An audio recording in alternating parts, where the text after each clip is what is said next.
India have to have a quick change in format, no change in venue.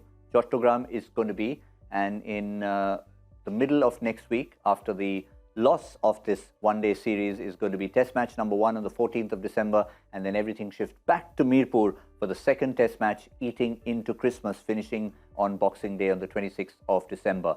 Looking ahead to that test series, the personnel, first and foremost, are going to be interesting, DK. Absolutely. I think Cheteshwar Pujara, for a start, it's a very, very critical series for him.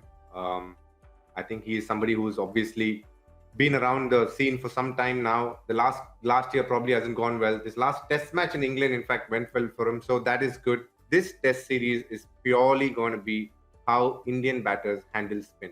I think there will be 3 quality spinners with a little bit of aid for spin. And how well we can play spin is what is going to determine how the test match is going to open up for us in many ways. Yes, the fast bowlers for us and the spinners, we have variety there. But for me, the key is going to be how India is able to handle the spinners, because on slow, low wickets, we'll need patience a lot of the times. We haven't played test cricket for some time, so some different, unique challenges will be thrown up. And those surfaces, we don't know what the surface will be like, but in the past, we've seen surfaces, whether they've played against India or the West Indies or Sri Lanka, teams like that. There have been occasions when between the two sides, you've probably got 1 quick bowler and you've got 3 spinners, 4 spinners all in there. But a very interesting prospect, because he's been playing there. My only point is, if Ishwaran comes in right now, does he walk into the 11? Because I think that's also something India will think about, saying that he's coming as a replacement for Rohit. But all these batsmen who are here, Shreyas Iyer, Pujara, Kohli, Rahul, they are all going to play as well. And Rishabh Pant definitely on as his test form, he's one of the India's test greats already, given the kind of scoring that he's done abroad, internationally and in India. So that's what I'm saying. Ishwaran may get a chance in the 14. I mean, he may get a chance in the squad, but to make his way, I just also have to say I'm delighted to see one more person there in that fast bowling unit, and that's Jaydev Unadkat. Jaydev Unadkat. I mean, it's just such a crazy story. In 1 year, I know, because we were at KKR that year, plays the Under-19 World Cup, does really well, 2010 January. April 2010, gets some wickets in the IPL, does really well. December, he's played 1-2 first-class games. He's on playing at the Centurion, and then he doesn't get a wicket. It was a tremendous performance by South Africa, and he doesn't get another red ball opportunity. And he's one of the players in that list of players who've just played 1 test match for India, but is still playing actively. 12 years later, if he gets a chance and he plays, it will be a story and a half. And I can tell you, he's been a standout performer for Saurashtra, not just in white ball cricket, but the amount of red ball cricket that Saurashtra, how well Saurashtra has done in the Ranji Trophy. If you track it in the last 4-5 years, they've won a championship, they've reached 2 finals. They're a phenomenal side, and a large part of it is. And it's important for people like Jaydev Unadkat to do well.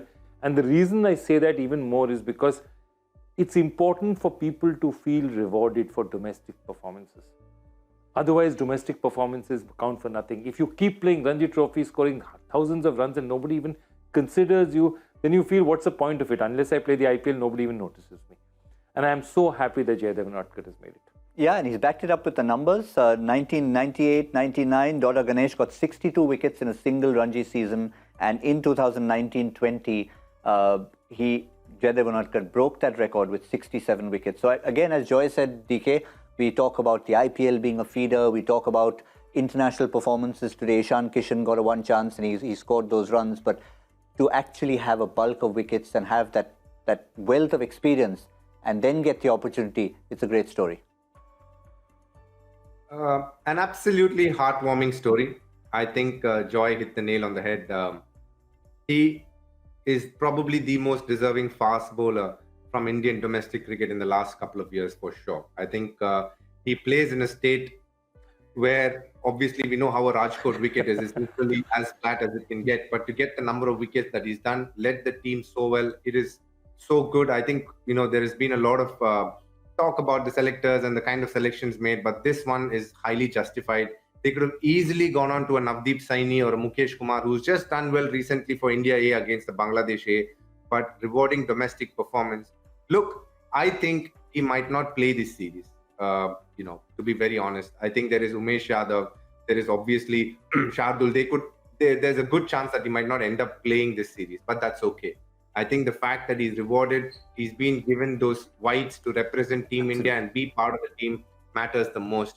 It could well be that, coming in the Australia series as well, he might not find a place in the team because of Bumrah coming back or Shami coming back. It could very well be that we probably move on. But just the fact that he's been given this opportunity, and in case he does play in the 11, I wish him all the best to do well. I think he's got the skills. He's done really well in domestic cricket, and the conditions will be a little different to Rajkot. But the one consistent part is it will definitely be in favor of batters.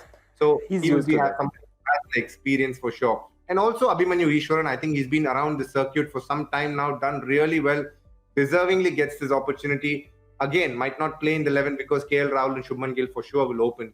So might miss out on the opportunity, but I can promise you that he is another guy who has been constantly banging at the door, been a very good servant for Bengal in domestic cricket for the last 4-5 years now, and rightly got the opportunity. His dad has been someone who has a fantastic ground in Dehradun, and fond memories of it going there. But that kid is somebody who's worked so hard. I've practiced with him. I have seen how hard he works on the whole as a player, and he is somebody who's deservedly got this opportunity. I wish both of them the very good luck, and most importantly, credit to the selectors for giving a lot of time to these kind of performances that happen in domestic cricket, because sometimes it can go unnoticed, but it's good to see them being noticed. But on the other side, there's Bangladesh as well.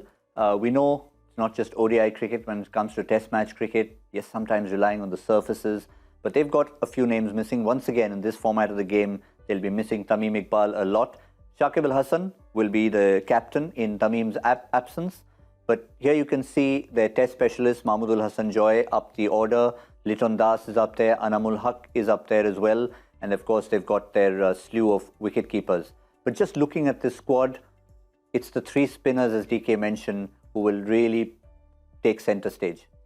Yeah, they'll hope that Tuscan gives them something with the new ball. But after that, it's really Shakib, Mehdi. I mean, classic, somebody like Tajul Islam, they're just really going to depend on them. You're going to see lots of overs of spin, 50, 60, 70 overs of spin a day.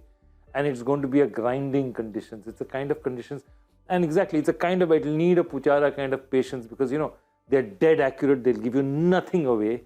Ball is going to be low and slow. And it's just going to be about how well you adapt to the conditions. It's a very different grind, and I'm really looking forward to it, because I think the style of play changes totally, the way they'll have to look at it, the way the Indians will have to approach it. We've got such a good record against Bangladesh, we don't want to sacrifice it at all. I mean, 11 matches, test matches we've played, they played their first test against us.